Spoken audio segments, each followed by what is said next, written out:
Hello mga people, hello mga kapitbahay, sa lahat ng mga loyalists, sa lahat ng mga DDS, maging sino ka man, halika na at meron tayong pag-usapan. Sa video na ito, makinig ka lang hanggang sa maubos ang oras mo. Sabi ng tatay niyo Digong, kapag mamatay siya ay ikikremate siya. Yes na yes, hindi kami tututol dyan. Susunugin ka talaga. Hindi lang dyan, kundi sa impyerno. Because, hinangad mo yan, di ba?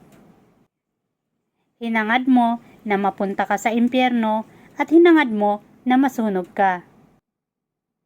Ibibigay yan ng kaibigan mo na si Satanas.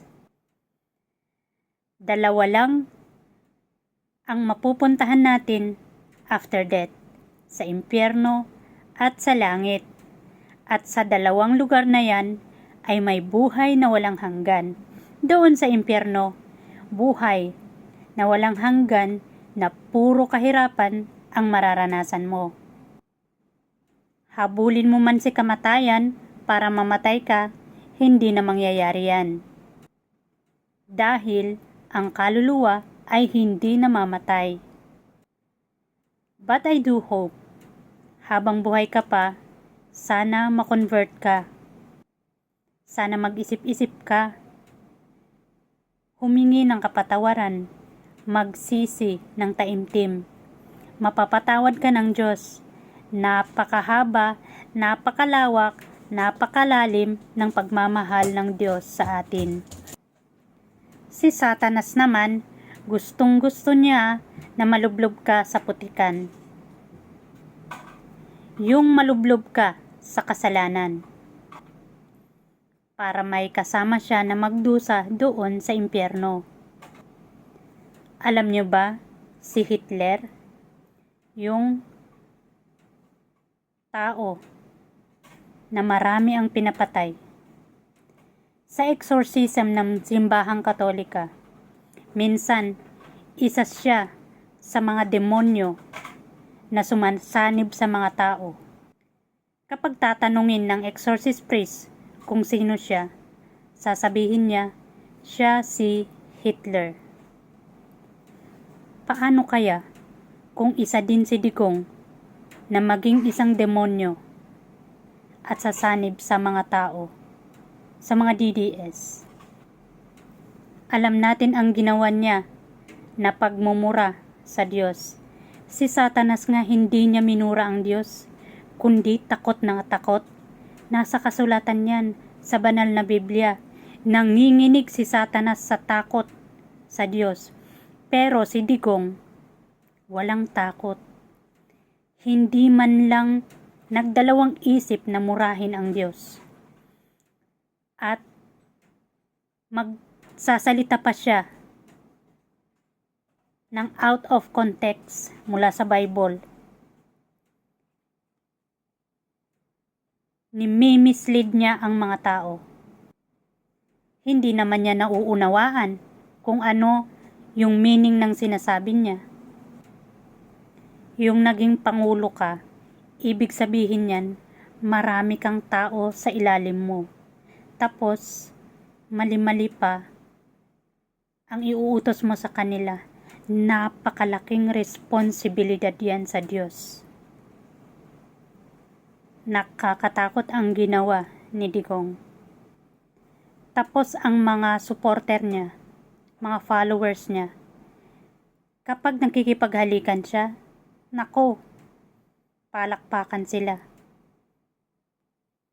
Kapag nagsalita siya ng salitang kanto, palakpakan din sila. At alam niyo ba mga DDS, na kapag sinusuportahan nyo ang isang tao na gumagawa ng ganyan, kasama din kayo.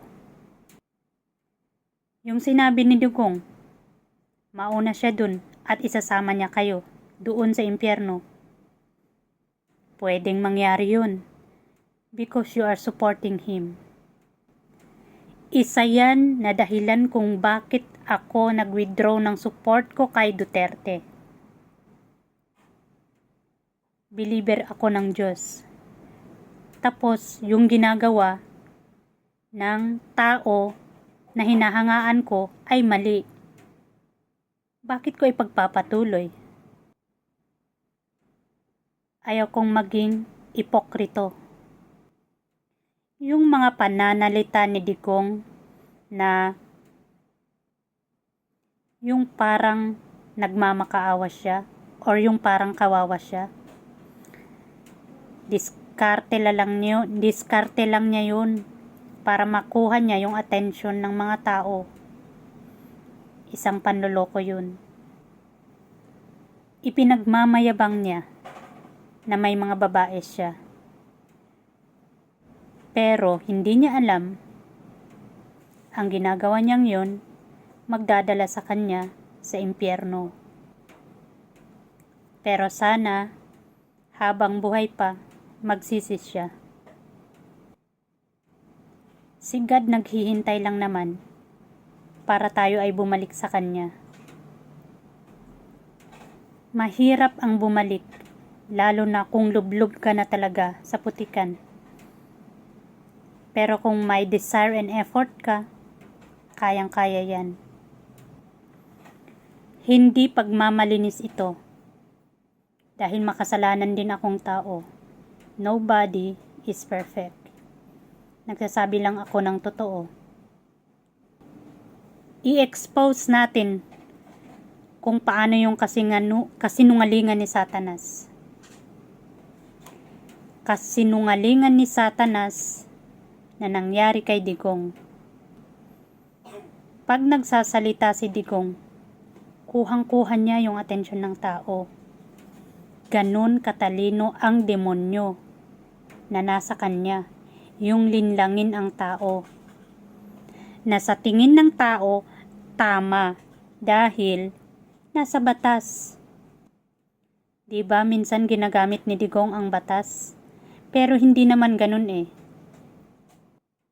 Mali yung pag-intindi niya at pag-execute niya sa batas. Gustong-gusto ng demonyo na gumawa ka ng ganyan. At kapag nalublob ka sa kasalanan, bigla ka na niyang bibitawan. At dyan na magkasira-sira ang buhay mo. Sa una lang ipapakita ng demonyo na parang tama, na maganda, na gumawa ng ganyan. 99% ipapakita ng demonyo na tama ang ginagawa mo. Pero yung 1% na naiwan, kaya sa pagdedesisyon, mag-iingat po tayo. Dahil kahit tama ito, minsan nakatago ang kasamaan sa isang inaakala natin na tama na desisyon.